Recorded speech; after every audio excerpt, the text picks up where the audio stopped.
अतीक का हमराज दगाबाज।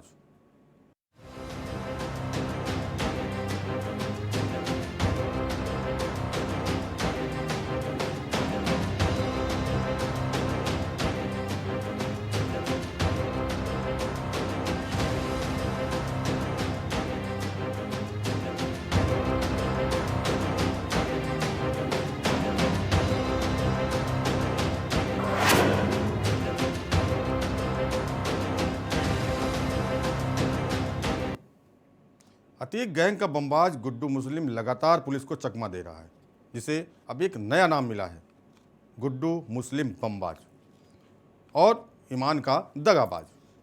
अभी वो फरारी काट रहा है। कहा जाता है कि जब भी किसी वारदात को अंजाम देकर गुड्डू भागता है तो वो किसी न किसी गांव में छुप जाता है।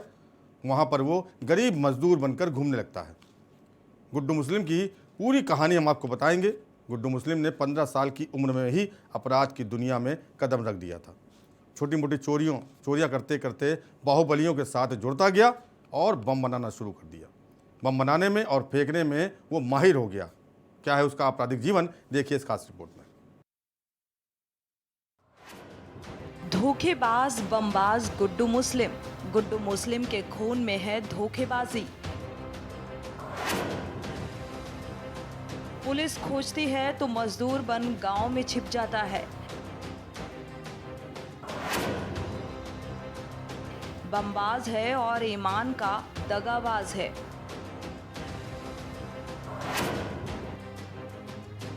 गुड्डू मुस्लिम 15 साल की उम्र में ही अपराध की दुनिया में कदम रख दिया था। छोटी मोटी चोरियां करते करते बाहुबलियों के साथ जुड़ता गया और बम बनाना शुरू कर दिया। बम बनाने में और फेंकने में इतना मशहूर हो गया कि प्रदेश में होने वाले आपराधिक मामलों में गुड्डू मुस्लिम का नाम जुड़ने लगा। करीब 2 दशक तक बड़े माफियाओं के साथ काम किया, जिसमें प्रकाश शुक्ला, मुख्तार अंसारी, धनंजय सिंह और अभय सिंह का नाम शामिल है। माफियागिरी में अतीक अब तक रहा खौफ का पर्याय बना रहा। हालांकि अब वो अतीत बन चुका है, वही हमेशा हमसाया रहा। उसका भाई अशरफ भी अब दुनिया में नहीं है। माफियागिरी और दहशतगर्दी का वो साम्राज्य जिसे अतीक अहमद ने अपने कुनबे के साथ 41 सालों में खड़ा किया था, वो ढह चुका है। महज 1.5 महीने में एक एनकाउंटर, दोहरे हत्याकांड से माफिया का अंत हो गया। वहीं अब शाइस्ता के अलावा पुलिस को अतीक अहमद की बहन आयशा नूरी और अतीक के भाई अशरफ की पत्नी जैनब फातिमा की भी तलाश है। दोनों उमेश पाल हत्याकांड में आरोपी हैं और इन 3 महिलाओं के अलावा पुलिस के लिए एक बड़ी गुत्थी बमबाज गुड्डू मुस्लिम है। 5 लाख का इनामी गुड्डू मुस्लिम की 24 फरवरी को उमेश पाल की हत्या के बाद अब तक 5 लोकेशन मिली हैं। पहली लोकेशन मेरठ, दूसरी लोकेशन झांसी, तीसरी लोकेशन नासिक, चौथी लोकेशन कर्नाटक और अब ओडिशा। खैर, अब तक वो पकड़ में नहीं आ सका है। गुड्डू मुस्लिम को जानने वाले लोग कहते हैं कि धोखा देना उसकी फितरत में है। जिसके साथ भी रहा या तो उसकी जान ले ली या फिर मुखबरी कर रास्ते से हटा दिया। 90 के दशक में गुड्डू मुस्लिम अयोध्या से सटे सराय रासी गांव में खूब देखा जाता था। बताया जाता है कि संतोष सिंह से उसकी दोस्ती। संतोष सरायरासी गांव का ही रहने वाला था। युवा अवस्था में संतोष के पास मारुति कार और राइफल थी। इसी पर गुड्डू मुस्लिम उसके साथ घूमता था। वहीं इसके पहले गुड्डू मुस्लिम अंबेडकर नगर के चर्चित माफिया और हिस्ट्री शीटर सत्येंद्र सिंह लंगड़ के संपर्क में रहता था, जिसकी अंबेडकर नगर के ही बड़े बाहुबली से अदावत थी।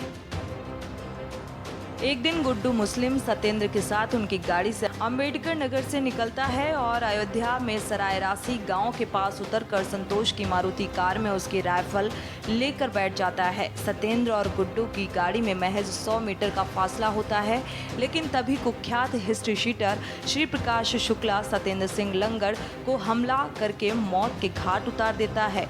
उस दौरान गुड्डू मुस्लिम अपनी गाड़ी बैक करके सरायरासी गाँव में घुस जाता है। उस पर आरोप लगते हैं कि गुड्डू मुस्लिम ने ही सत्येंद्र सिंह की मुखबिरी की थी। इसके बाद अगला धोखा वो संतोष सिंह को देता है, जिसको लखनऊ ले जाकर कोल्ड ड्रिंक में जहर देकर मार दिया जाता है। और इस मामले में बाहुबली धनंजय सिंह का भी नाम आया था। गुड्डू मुस्लिम को जानने वाले ये भी दावा करते हैं कि अब वो श्री प्रकाश शुक्ला के संपर्क में था। उस समय उसी ने श्री प्रकाश शुक्ला की मुखबिरी भी एसटीएफ से की थी। इसीलिए अगर उसने असद की मुखबिरी की हो या फिर अतीक के दुश्मनों से मिल गया हो तो हैरानी की बात नहीं है। आपको बता दें कि माफिया अतीक के साम्राज्य के खंडहरों में कई सवाल, कई रहस्य बिखरे पड़े हैं। सवाल उठ रहे हैं कि इतने बड़े कुनबे और यार दोस्तों, सहयोगियों वाले अतीक अहमद के साम्राज्य में कौन सच्चा था और कौन मौका परस्त?